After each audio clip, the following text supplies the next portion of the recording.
Hello friends, welcome to Nawaz Kitchen. நம்ம சேனல்ல 1000 subscribers வந்துட்டாங்க. ரொம்ப ஹாப்பியா இருக்கு. நவாஸ் கிச்சனுக்கு சப்ஸ்கிரைப் பண்ணிருக்க ஒவ்வொரு சப்ஸ்கிரைபர் நண்பர்களுக்கும் என்னுடைய மிகப்பெரிய நன்றி. இன்னைக்கு ஸ்பெஷலா 1 கிலோ மட்டன் பிரியாணி பண்ண போறேன். ஸோ வீடியோவை ஸ்கிப் பண்ணாம பாருங்க. வாங்க வீடியோக்குள்ள போகலாம். ஃபர்ஸ்ட் மட்டனை வேக வச்சிடலாம். அதுக்கு 1 கிலோ மட்டனை நல்லா கழுவி குக்கரில் சேர்த்துருக்கேன். இது கூடவே 1 டேபிள் ஸ்பூன் அளவு இஞ்சி பூண்டு விழுது. மட்டன் வேகிறதுக்கு ஒரு சின்ன டம்ளர் அளவு தண்ணி சேர்த்துக்கிறேன். இப்போ குக்கரை மூடிட்டு 2 விசில் விட்டு இறக்குனா போதும்.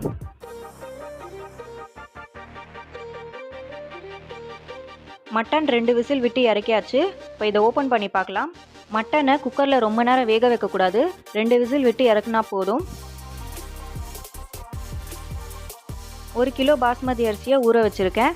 1 கிலோ பிரியாணிக்கு 1 கிலோ மட்டன் 1 கிலோ அரிசி, இது சரியான அளவு. நெக்ஸ்ட்டு பிரியாணி செய்ய ஆரம்பிக்கலாம்.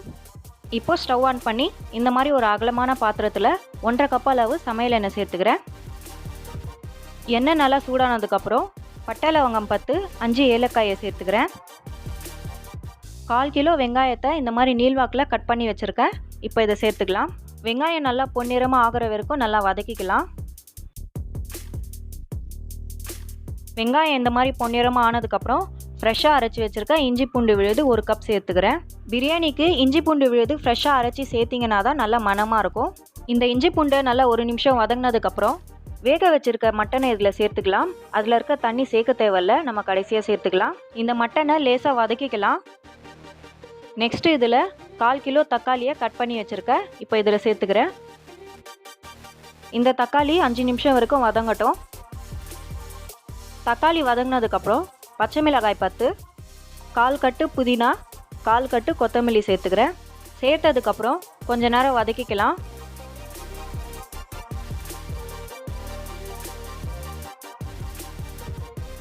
நெக்ஸ்ட்டு மசாலா பொருட்களை சேர்த்துக்கலாம். இந்த மசாலாவுக்கு தேவையான கல்லுப்பு 2 டேபிள் ஸ்பூன் சேர்த்துக்கிறேன். மிளகாய்த்தூள் 2 டேபிள் ஸ்பூன் சேர்த்துருக்கேன். நீங்கள் காரம் குறைவாக கூட சேர்த்துக்கலாம்.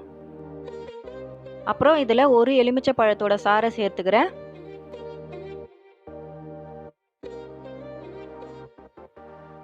ஒரு சின்ன டம்ளர் அளவு தயிர் சேர்த்துக்கிறேன். இந்த மசாலாலாம் சேர்த்ததுக்கப்புறம் நல்லா கலந்து விட்டுக்கலாம்.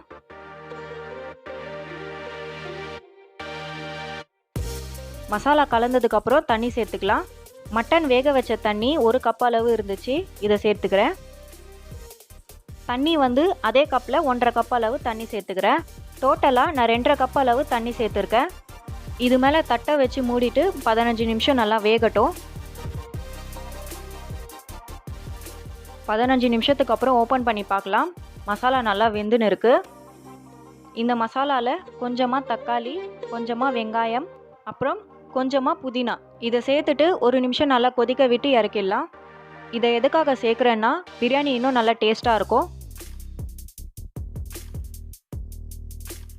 மசாலா நல்லா கொதிச்சுட்டு இருக்கு. இப்போ இதை இறக்கிடலாம். நெக்ஸ்ட்டு அரிசியை வேக வைக்கிறதுக்கு ஒரு அகலமான பாத்திரத்தில் தண்ணி சேர்த்து கொதிக்க வைக்கலாம். தண்ணி நல்லா இந்த மாதிரி கொதி வந்ததுக்கப்புறம் ஊற வச்சிருக்க அரிசியை சேர்த்துக்கலாம்.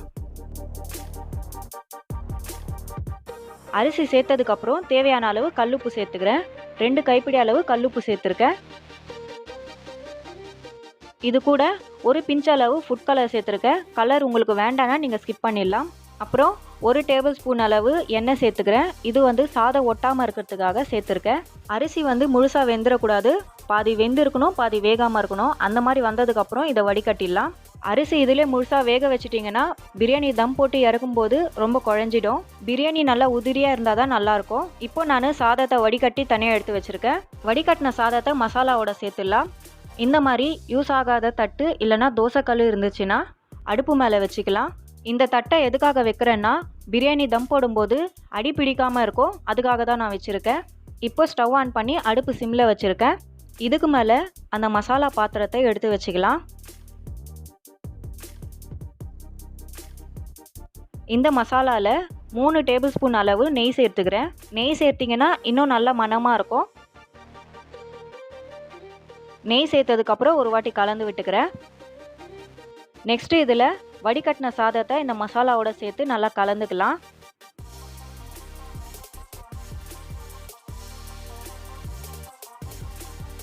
இப்போ இதை லேசாக மசாலாவோட கலந்து விட்டுக்கலாம்.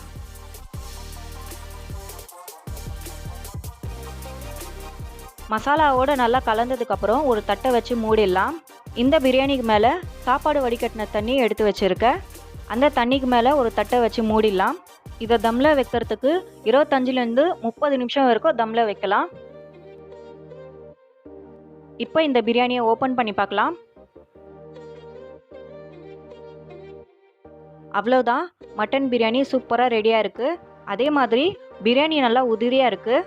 ஃப்ரெண்ட்ஸ், நம்ம சேனலில் சிக்கன் பிரியாணி எப்படி பண்ணுறதுன்ட்டு வீடியோ போட்டிருக்கேன். அதோட லிங்க் கீழே டிஸ்கிரிப்ஷன் பாக்ஸில் கொடுக்குறேன், மறக்காமல் அதையும் பாருங்கள். இப்போ இந்த மட்டன் பிரியாணியை சூடாக பரிமாறலாம். பாஸ்மதி ரைஸில் மட்டன் பிரியாணி சூப்பராக ரெடியாக இருக்குது. நீங்களும் இந்த மட்டன் பிரியாணி ரெசிபியை கண்டிப்பாக ட்ரை பண்ணி பாருங்கள். உங்களுக்கு இந்த வீடியோ பிடிச்சிருந்தால் லைக் பண்ணுங்கள், மறக்காமல் நவாஸ் கிச்சனுக்கு சப்ஸ்கிரைப் பண்ணுங்கள். மேலும் இந்த வீடியோவை கடைசி வரைக்கும் பார்த்த உங்கள் அனைவருக்கும் நன்றி. தேங்க்யூ.